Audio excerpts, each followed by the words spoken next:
2 ವರ್ಷಗಳ ಹಿಂದೆ ನಾವು ಈ ನಾಡಿನ ಜನರ ಮುಂದೆ ಹೋದಾಗ ಅನೇಕ ಭರವಸೆಗಳನ್ನು ಕೊಟ್ಟಿದ್ದು. ನಾವು ಪರಮೇಶ್ವರ್ ಅವರ ಅಧ್ಯಕ್ಷತೆಯಲ್ಲಿ ಒಂದು ಸಮಿತಿಯನ್ನ ರಚನೆ ಮಾಡಿದ್ದು. ಅವರು ಮ್ಯಾನಿಫೆಸ್ಟೋವನ್ನು ತಯಾರು ಮಾಡಿ ಈ ರಾಜ್ಯಕ್ಕೆ ಕೊಟ್ಟಿದ್ರು. ಆ ಮ್ಯಾನಿಫೆಸ್ಟೋ ಹೆಸರೇನಪ್ಪ ಅಂತಂದ್ರೆ ಸರ್ವ ಜನಾಂಗದ ಶಾಂತಿಯ ತೋಟ. ಸರ್ವ ಜನಾಂಗದ ಶಾಂತಿಯ ತೋಟ. ನಾವು ಆ ಮ್ಯಾನಿಫೆಸ್ಟೋನಲ್ಲಿ ಸುಮಾರು 593 ಭರವಸೆಗಳನ್ನು ಕೊಟ್ಟಿದ್ದು. 593 ಭರವಸೆಗಳನ್ನ ಆ ಮ್ಯಾನಿಫೆಸ್ಟೋ ಮೂಲಕ ಕೊಟ್ಟಿದ್ದು. ಅವುಗಳಲ್ಲಿ ಕಳೆದ 2 ವರ್ಷದಲ್ಲಿ 242 ಭರವಸೆಗಳನ್ನು ಈಡೇರಿಸಿದ್ದೇವೆ. ಉಳಿದ ಭರವಸೆಗಳನ್ನ ಮುಂದಿನ 3 ವರ್ಷದಲ್ಲಿ ಈಡೇರಿಸುತ್ತೇವೆ ಅಂತಕ್ಕಂಥ ಮಾತುಗಳನ್ನು ತಮಗೆ ಕೊಡಲಿಕ್ಕೆ ಬಯಸ್ತಾ ಇದ್ದೇನೆ. ಅದ್ರ ಜೊತೆಗೆ 5 ಗ್ಯಾರಂಟಿಗಳನ್ನು ಕೊಟ್ಟಿದ್ದು. 5 ಗ್ಯಾರಂಟಿಗಳನ್ನು ಕೊಟ್ಟಿದ್ದು. ಅವು ಯಾವುದೇ ಧರ್ಮ, ಯಾವುದೇ ಜಾತಿ, ಯಾವುದೇ ಪಕ್ಷ ಇಲ್ಲದೇನೆ ಸಮಾಜದಲ್ಲಿರ್ತಕ್ಕಂಥ ಎಲ್ಲ ಬಡವರಿಗೂ ಕೂಡ ಆರ್ಥಿಕ ಸಾಮಾಜಿಕ ಶಕ್ತಿಯನ್ನು ಕೊಡಬೇಕು ಅಂತಕ್ಕಂಥದ್ದು ನಮ್ಮ ಉದ್ದೇಶ. ಹಾಗಾಗಿ 5 ಗ್ಯಾರಂಟಿಗಳನ್ನು ಕೊಟ್ಟಿದ್ದು. 5 ಗ್ಯಾರಂಟಿಗಳನ್ನ ಶಕ್ತಿ ಯೋಜನೆ, 5 ಗ್ಯಾರಂಟಿ ಯೋಜನೆಗಳಲ್ಲಿ ಶಕ್ತಿ ಯೋಜನೆ ನಾವು ಮೇ 2023 ಮೇ 20ಕ್ಕೆ ಅಧಿಕಾರಕ್ಕೆ ಬಂದು ಮೇ 20ರಲ್ಲಿ ಬಂದು ಜೂನ್ 11ನೇ ತಾರೀಕು ಮೊದಲನೇ ಯೋಜನೆಯನ್ನ ಜಾರಿಗೆ ಮಾಡೋದು. ಮೊದಲನೇ ಗ್ಯಾರಂಟಿ ಯೋಜನೆಯನ್ನ ಜಾರಿಗೆ ಕೊಟ್ಟು ಜೂನ್ 11.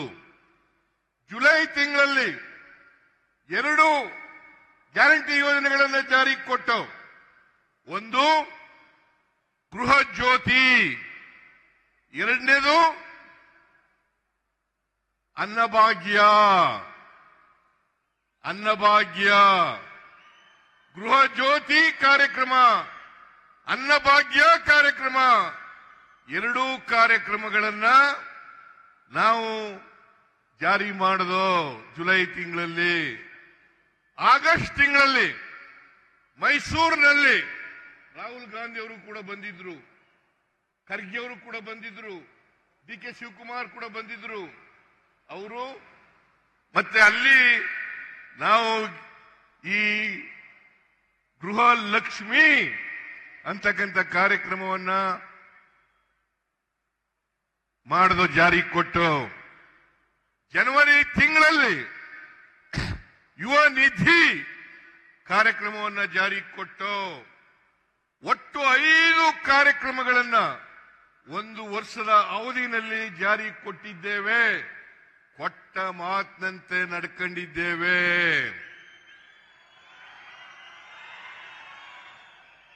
ಯಾವುದಾದ್ರೂ ಸರ್ಕಾರ ಕೊಟ್ಟ ಮಾತಿನಂತೆ ನಡ್ಕೊಂಡಿದ್ರೆ ಅದು ಕಾಂಗ್ರೆಸ್ ಸರ್ಕಾರ, ಅದು ನಮ್ಮ ಸರ್ಕಾರ ಅಂತಕ್ಕಂಥ ಮಾತುಗಳನ್ನ ಹೇಳಲಿಕ್ಕೆ ಬಯಸ್ತಾ ಇದ್ದೇನೆ.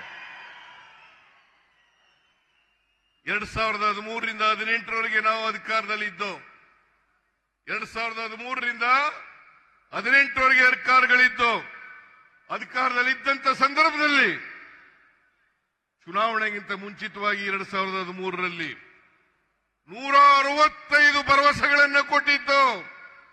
165 ಭರವಸೆಗಳಲ್ಲಿ 158 ಭರವಸೆಗಳನ್ನು ಈಡೇರಿಸಿದ್ದೇವೆ.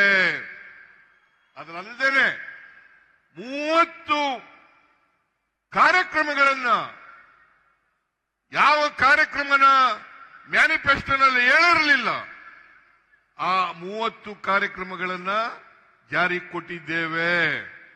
ಅದರಿಂದ ಒಟ್ಟು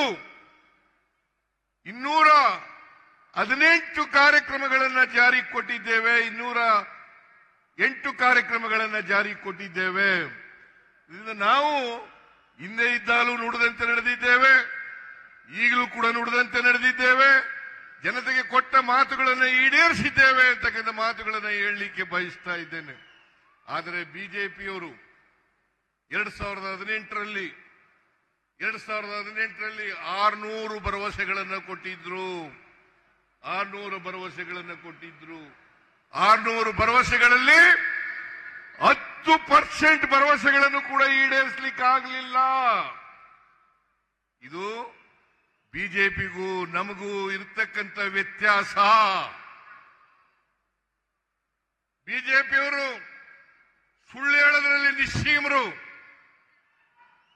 ನಮ್ಮ ಮೇಲೆ ಇಲ್ಲ ಸಲ್ಲದ 2 ವರ್ಷಗಳಿಂದ ಇಲ್ಲ ಸಲ್ಲದ ಆರೋಪಗಳನ್ನು ಮಾಡ್ತಾ ಇದ್ದಾರೆ, ಆಪಾದನೆಗಳನ್ನು ಮಾಡ್ತಾ ಇದ್ದಾರೆ. ಅವೆಲ್ಲವೂ ಕೂಡ 100ಕ್ಕೆ 100 ಸುಳ್ಳು. ಇದನ್ನ ನಾನು ಅವ್ರ ಎದುರುಗಡೆನೂ ಹೇಳಿದ್ದೀನಿ, ವಿಧಾನಸಭೆಯಲ್ಲೂ ಹೇಳಿದ್ದೀನಿ, ಇಲ್ಲೂ ಕೂಡ ಹೇಳ್ತಾ ಇದ್ದೀನಿ. 100ಕ್ಕೆ 100 ಸುಳ್ಳು.